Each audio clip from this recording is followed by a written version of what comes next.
nosso estudo, nós tínhamos parado aqui na formação dos sulcos ópticos, por volta da terceira e quarta semana de gestação. Então, aparecem, né, nessas pregas neurais, né, aqui do diencéfalo, esses sulcos ópticos. E a partir dessa estrutura inicial, nós temos dois processos interessantes na mudança da citoarquitetura, né, do órgão que está vindo a ser formado, que são a evaginação e depois uma invaginação.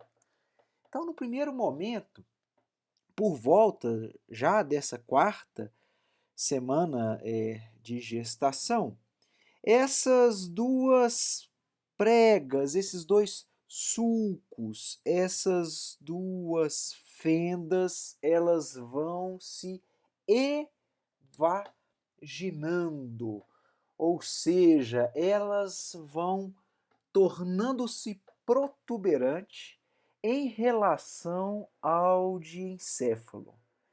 E essa protuberância nova a essa protuberância nova se dá o nome de vesícula óptica, né, que são formadas então pela evaginação para fora, né, evaginação do prosencéfalo, né? E essa vesícula óptica é que a gente pode considerar como o órgão,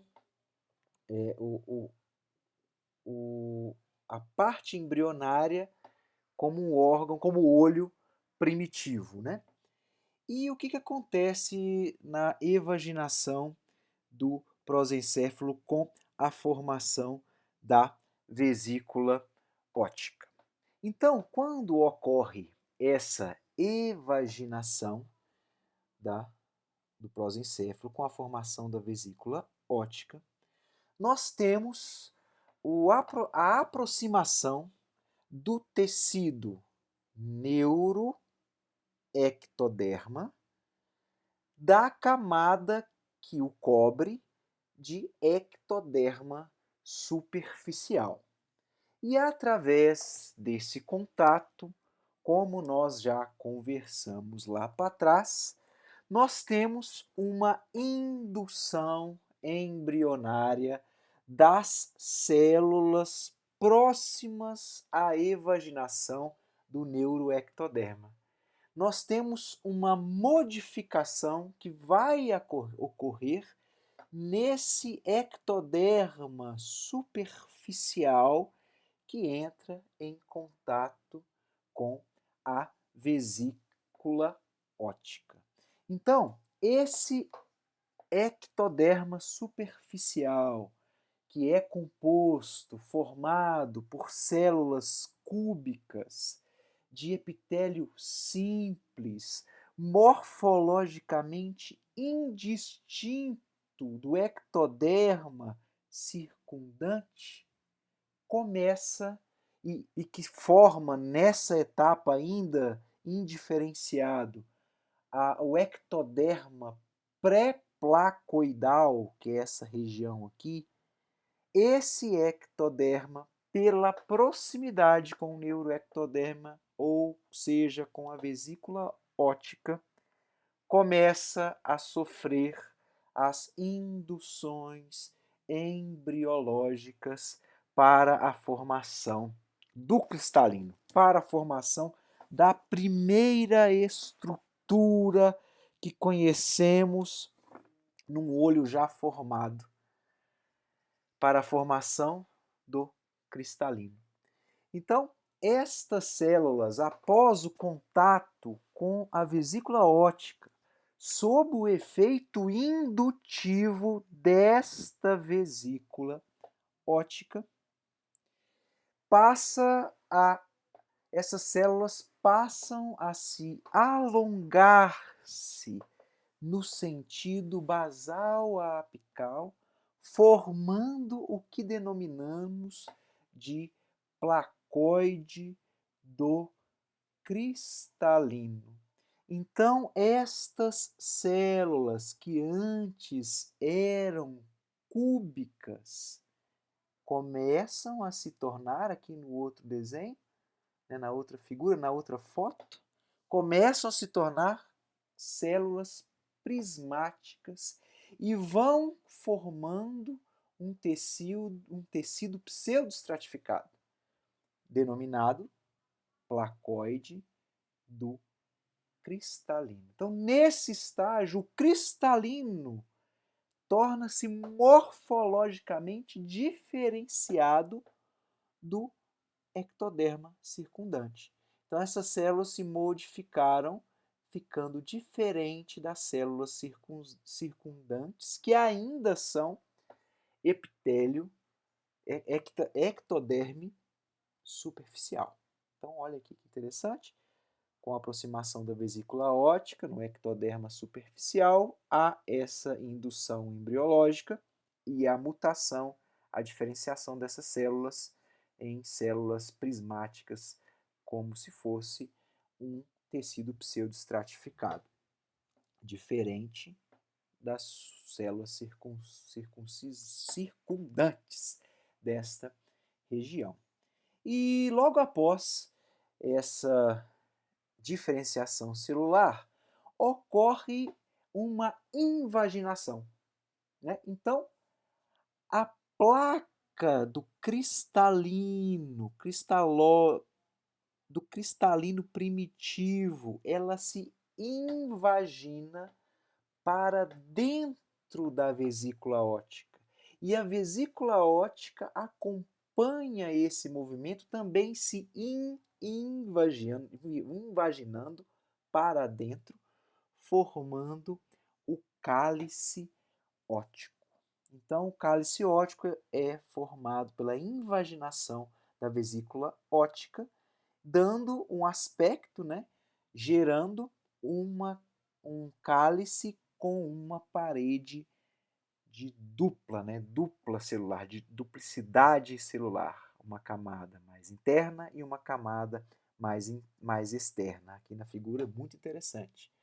Camada interna, camada externa.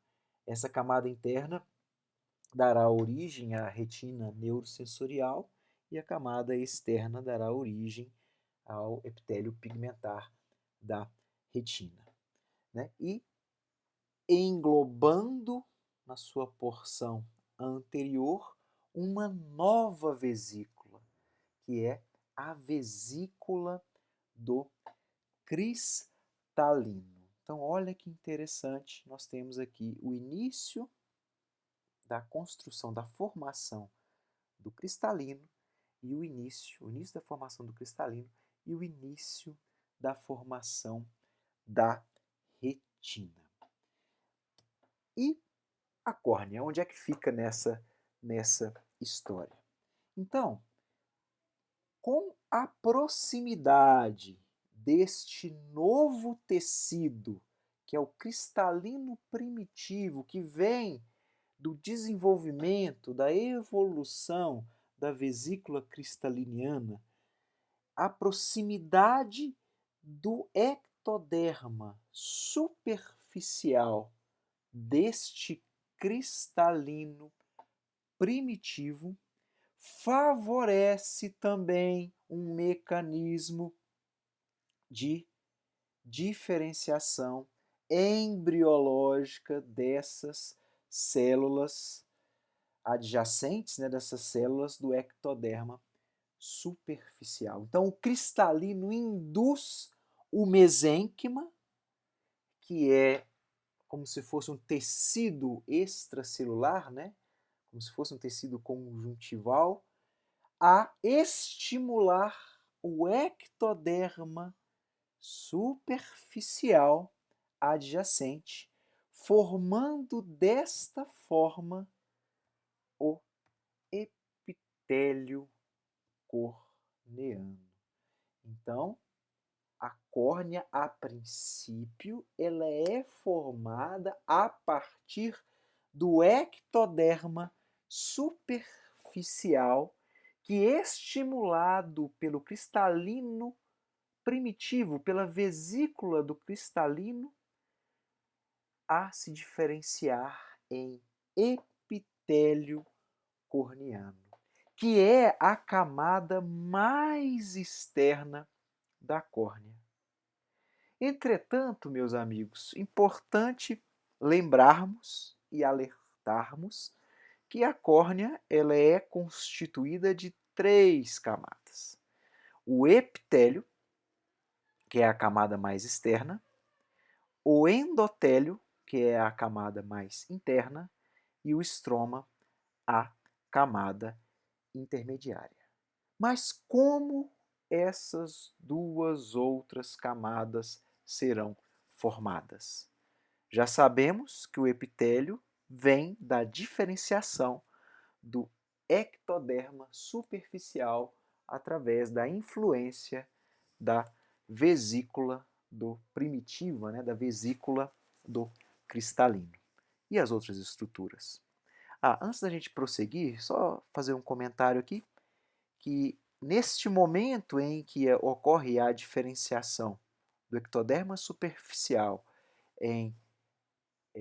na camada epitelial do epitélio corneano, nós temos o início da formação também das pálpebras e dos tecidos adjacentes, dos anexos oculares anteriores, as pálpebras, e a formação de algumas glândulas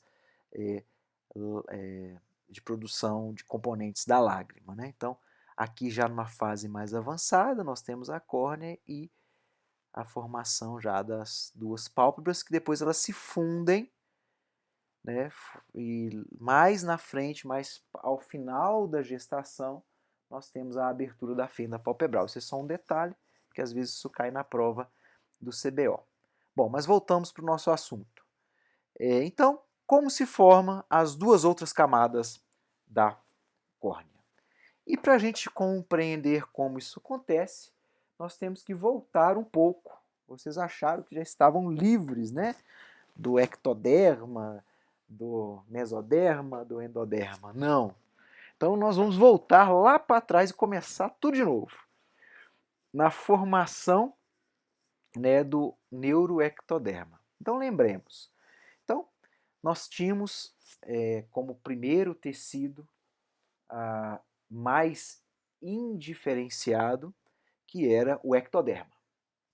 Deste ectoderma, por indução embriológica, na sua parte mais central, próxima à notocorda, houve uma diferenciação do ectoderma em 2 novos tecidos. O neuroectoderma, pela invaginação do ectoderma e, consequentemente, a formação do tubo neural, e o ectoderma superficial. Entretanto, uma porção mais externa do ectoderma, do neuroectoderma, lá sofre uma regressão em seu estágio de complexidade.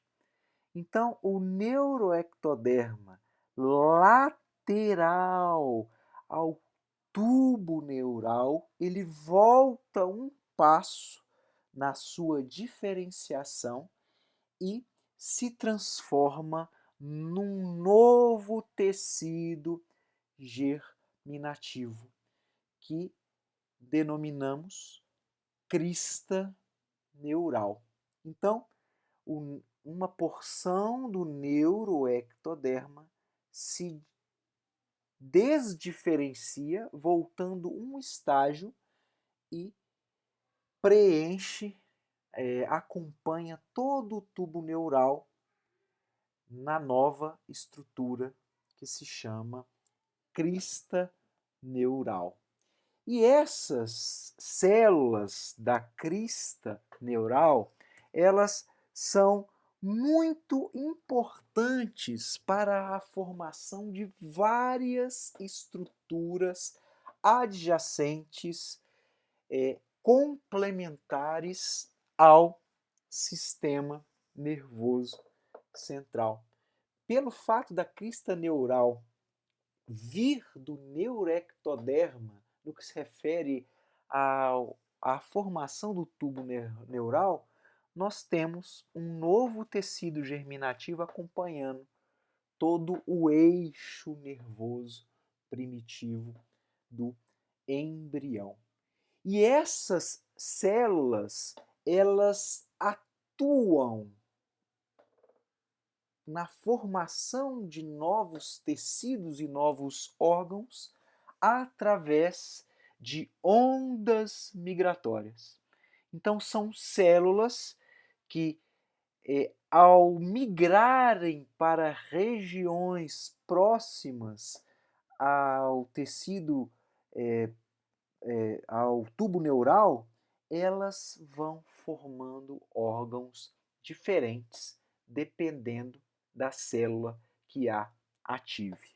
A crista neural também é denominada, como sinônimo, pode ser chamada de mesectoderma, ou mesectoderme, ou ectomesênquima. E para a gente compreender a ação dessas células, nós temos que compreender a migração como sendo dessas células para determinadas regiões, como sendo o iniciador da formação de novos órgãos. E isso a gente percebe muito bem quando a gente vai perceber aqui a formação de algumas estruturas formadoras do crânio, né? Então, essas células da crista neural que, migrando em determinada região próxima ao tubo neural, ela vai se diferenciar em outras estruturas, e no caso aqui a maxila, né, a mandíbula, o osso zigomático, que vem da formação dessa crista neural. Mas e no que se refere ao olho, e principalmente no que se refere à córnea?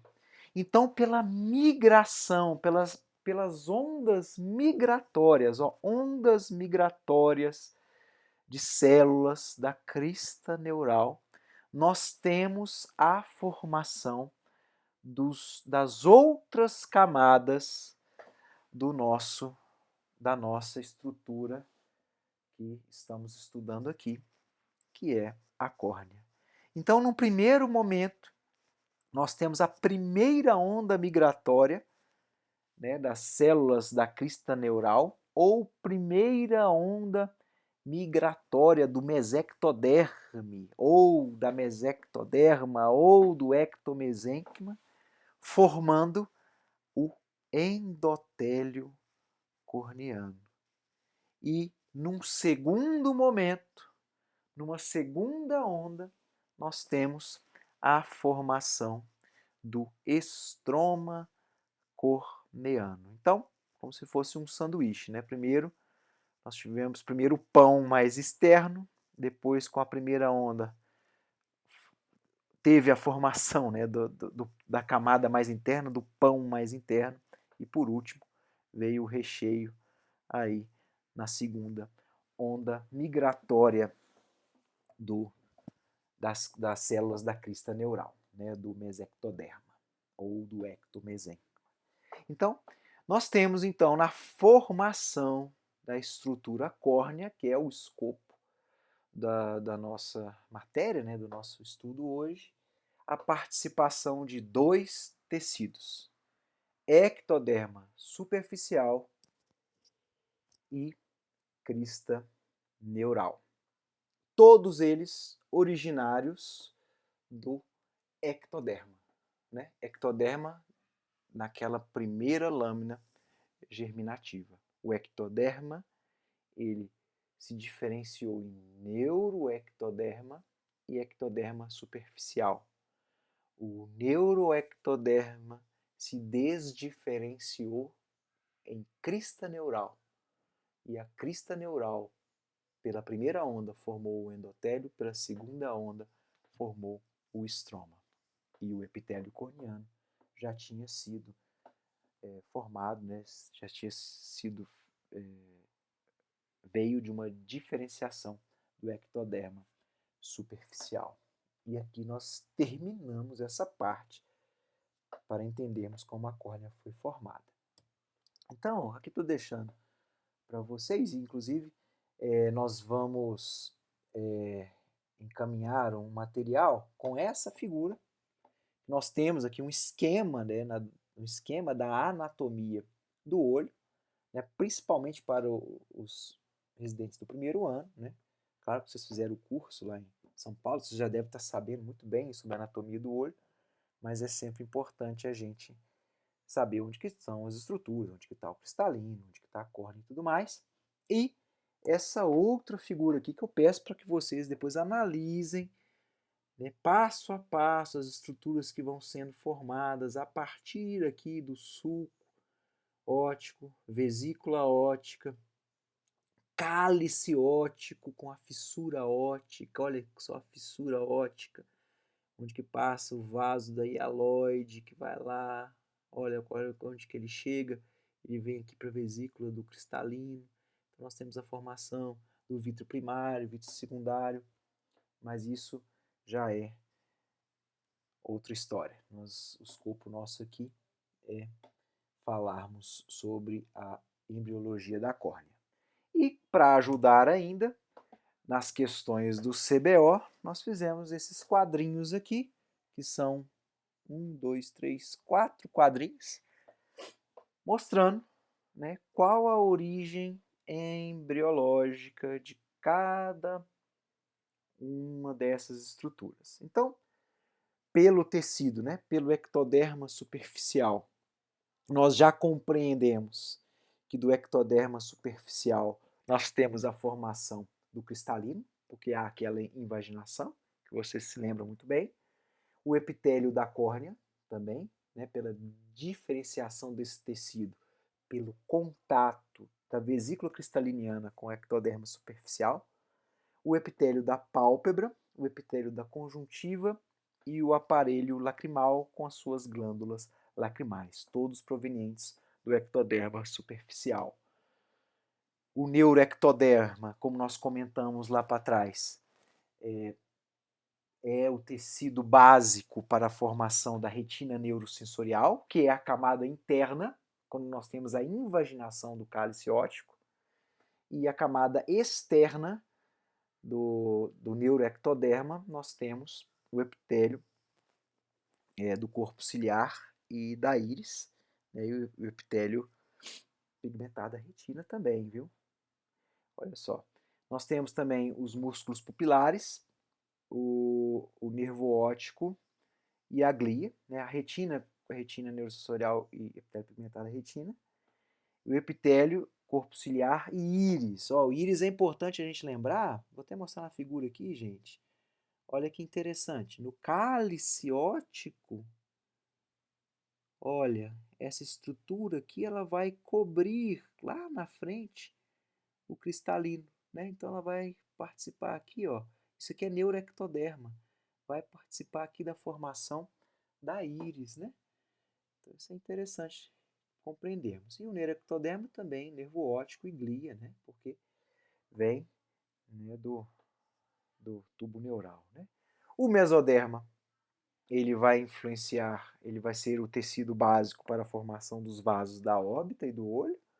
O canal de Schlein, que é uma estrutura importante para a drenagem do humor aquoso, que vocês vão compreendê-lo melhor com o Dr. Tiago, né, nas nossas aulas de glaucoma. Os músculos extraoculares, né, nós vamos compreender comigo mesmo lá no departamento de estrabismo, e a região temporal da esclera. E a crista neural, através das suas ondas migratórias, ela é responsável pela formação da maior parte da esclera, do endotélio e do estroma corneano, que é o que nós realmente estudamos aqui hoje, o músculo ciliar, o estroma da íris, o trabeculado, que é a região importante para a drenagem também do humor aquoso, e os ossos orbitários mediais inferiores e o teto da órbita, que nós mostramos na figura lá para trás. Certinho, pessoal? Então é um tema assim que a gente vai usar pouco, mas essa aula às vezes vale a pena vocês gravarem para quando estiver próximo da prova do CBO, vocês darem uma olhadinha, né? E nós estamos encaminhando também, junto com o vídeo, né, no nosso grupo lá, algumas questões da prova de título do CBO que falam a respeito disso tudo aqui que a gente comentou. Depois, mais tarde, nós vamos nos reunir aí virtualmente para poder resolver essas questões de forma conjunta e comentá-las também. Beleza? Então, fiquem calmos. Essa é a parte mais enjoada mesmo, viu? E as coisas vão só melhorando, né? Semana que vem, ou na próxima vez, nós vamos falar sobre anatomia, que é algo mais palpável, apesar de não deixar de ser interessante. Beleza? As questões depois nós vamos fazer. Um abraço a todos, boa noite, bom dia, boa tarde, boa madrugada, bom descanso e vamos junto. Um grande abraço a vocês e a gente se vê. Até mais, vou desligar aqui. Tudo de bom, meus amigos.